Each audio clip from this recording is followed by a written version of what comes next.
All right, welcome back. Let's start building our quiz app. Now, the first thing we need to do is create our questions. This is where we will store all the quiz data. Now, we could store questions in separate lists, one for questions, one for options, and one for answers. But that gets messy very fast. Instead, we're going to use a list of dictionaries. And here why this is smart. Each question has three pieces of information that belong together: the question text itself, the answer choices, and the correct answer. A dictionary will allow us to group these three pieces together. Then we put all our question dictionaries into one list so we can loop through them later. Each dictionary will have three keys: question, options, and answer. The options are stored as list of strings, and the answer is just a letter.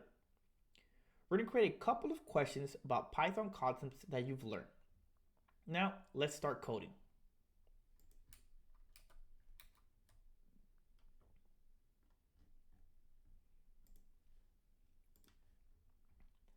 As mentioned before, the first thing that we're going to do is create our questions.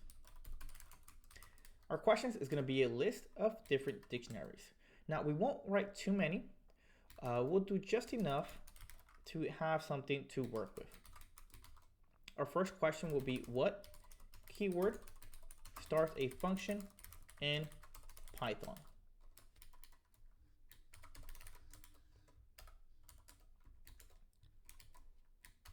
Next will be our options,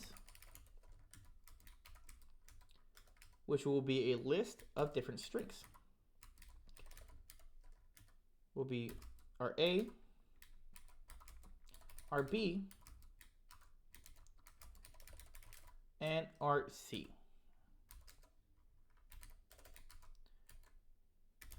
We'll give it an answer. And the correct answer will be B, because as we know in Python, to create a function in Python, we need the def keyword for define. Let's move on to the second question. Which symbol is used for comments in Python? Our options will be A, 2 forward slashes, B, which will be our hashtag, and we can say C, which can be a forward slash and an asterisk, comma, and our answer will be B. Finally, we'll add one more question for good measure. We'll say question, what data type is used to store true or false? Options, present string, integer, and Boolean. And to finish it off, we'll pass in our answer, which will be C. And there you have it. We have three basic questions that we can use as some dummy data for our program. Each one has the question and options and answer key, as well as their corresponding values. Now, let's get into the main meat and potatoes of our actual program, which is the run quiz function. We're going to use our def keyword. We'll create run quiz. And this should take in a list of questions. When we start off our quiz, obviously our score should be at 0, so we know how many we have gotten correct as we go, and we can increment it as such. We'll have a print statement to welcome the user to our quiz. So we can say welcome to the Python quiz. We could make this print statement a little bit more dynamic in the event you wanted to make this function to offer multiple quizzes. You can make it so we take an argument, or we set a parameter here where it's something like quiz name. And then instead of a raw Python string here, you can make a formatted string using the F keyword and pass in the quiz name to replace the Python in here into something like history or science or whatever you're quizzing your students for. But for now, to keep it simple, we'll just leave it as Python. Next, we'll use one more print statement. That's going to tell our user to choose A, B, or C for each question. We can make it D, but it saves me some code since it is just a demo. Finally, at the end of this, I'm going to use an escape sequence character like the \n, which is going to create a new line when I print this out. And there you have it. There's our greeting. Cool. So let's go ahead and start showing our user our questions. So we can iterate through our list of questions by doing something like for question in list of questions. But I might not want to go with this approach, at least not exactly like this. What do we know from quizzes? Well, when you get a question, typically you have the number of the question. So I might want to be able to do that. Have some way to format that question to show me what question I'm on, whether I'm on number 1 or number 5, whatever question it may be. So I could create a counter that I can use. So whenever I print a question out, I can use the counter number to display that number and then increment it after every question. Or I can also do something like enumerate. And what enumerate does, it takes a list as it iterates through it, and it gives you the index and the value of the item it's iterating through. Enumerate is a built-in method, and you use it as simple as this, where you wrap the list that you're iterating through with the enumerate method.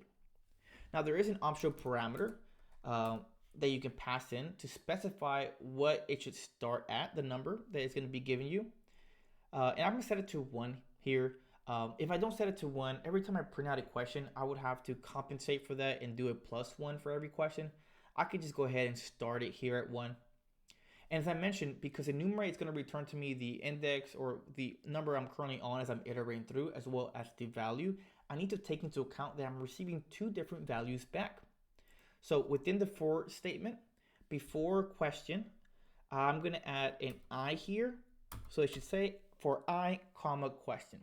That I is that placeholder that I'm going to use to reference whatever item I'm currently iterating through as well. Next, we're going to go ahead and print out our question. This should be a formatted string because I'm going to have something like question, and then I'm going to pass in the number to show me the question number I'm on next to the actual question itself. Next, I'm going to pass in the actual question. So because question will be a dictionary, I have to use in bracket notation to access the key that I'm trying to grab. And that key that I'm grabbing is going to be the question key. It's a little redundant here. So what we can do is we can update this here. Instead of just saying question as we iterate through, let's just change it to Q. So we don't have question at keyword of question. This looks a little bit neater and it doesn't confuse us. All right. Now, before I continue moving forward, let's just make sure this is running perfectly and I didn't make a mistake with my syntax, or maybe I just misspelled something. So I can run the quiz and I'm going to pass in the questions list here and I'm going to attempt to run this. And there you have it. We have our print statements of welcome to the Python quiz. We have choose A, B, or C for each question. We then see a space afterwards. That is the escape sequence we added here for new line.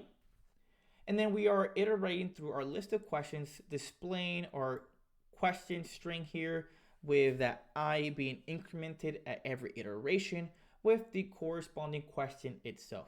So it's doing exactly what we expected so far. But we're lacking something. We're lacking the options that are being provided to us for our question. So let's do that. after we display the question itself, we also need to iterate through the options that correspond to the question we are on. So we will say for option in the dictionary of the question that we are on at the keyword of options. And I'm going to print out what that option is.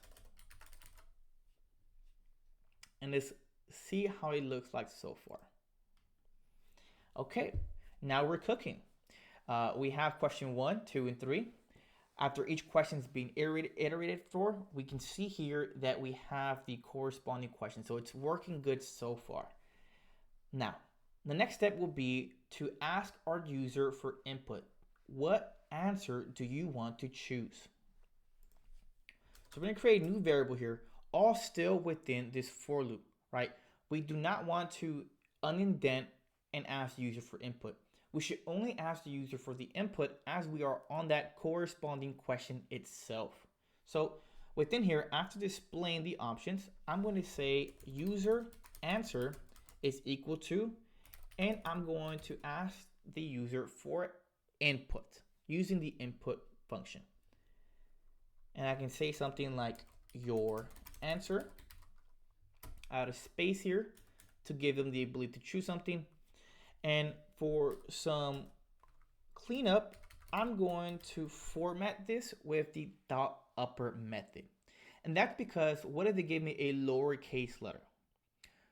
I want to make sure that whatever input I'm getting is going to match what I have stored in my data structure, right?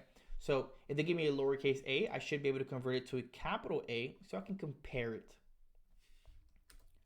After I get my user answer, I'm going to say if user answer is equal to the answer within my question. So I grab that dictionary, which was we already established was Q, at the key of answer, and it's going to compare it to the user input. And if it does pass, I'm going to say correct. Additionally, I need to increase my score by 1.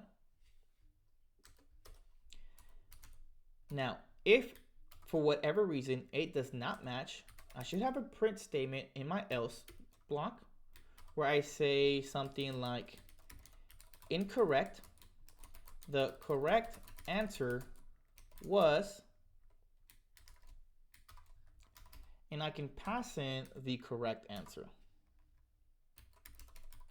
Now this is optional. However you desire to do this, whether you want to give them the correct answer or not, or a different message, that's going to be ultimately up to you guys. All right.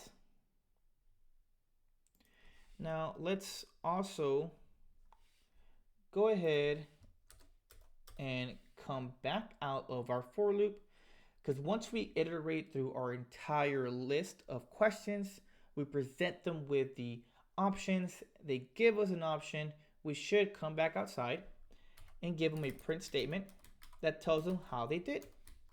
We can say you got, we'll take the score out of, and then we grab the length of our list of questions, and then we'll say correct.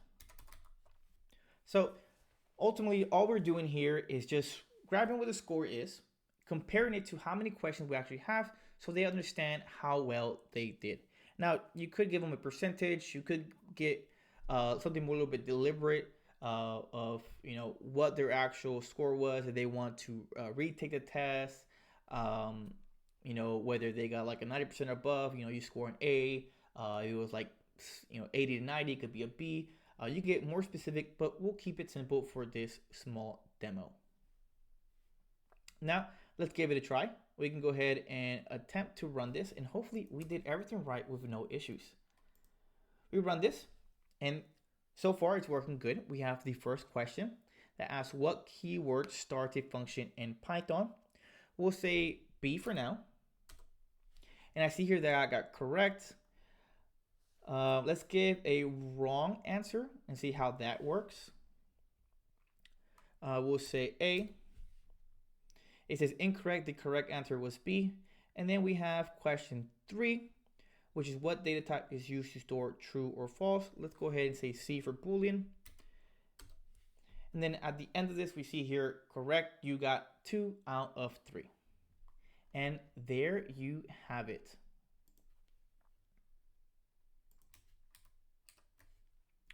Perfect. We now have our question list with 3 Python quiz questions.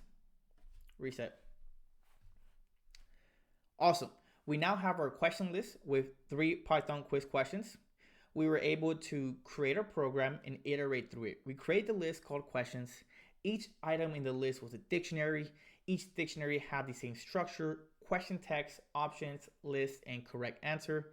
Our data was organized and was ready to use. We created a run quiz function that was able to take this data structure, break it apart, ask the user for input, and mimic how a real quiz would actually work. Thank you for making it through the video. I hope you learned a lot, and I hope to see you in the next module to come.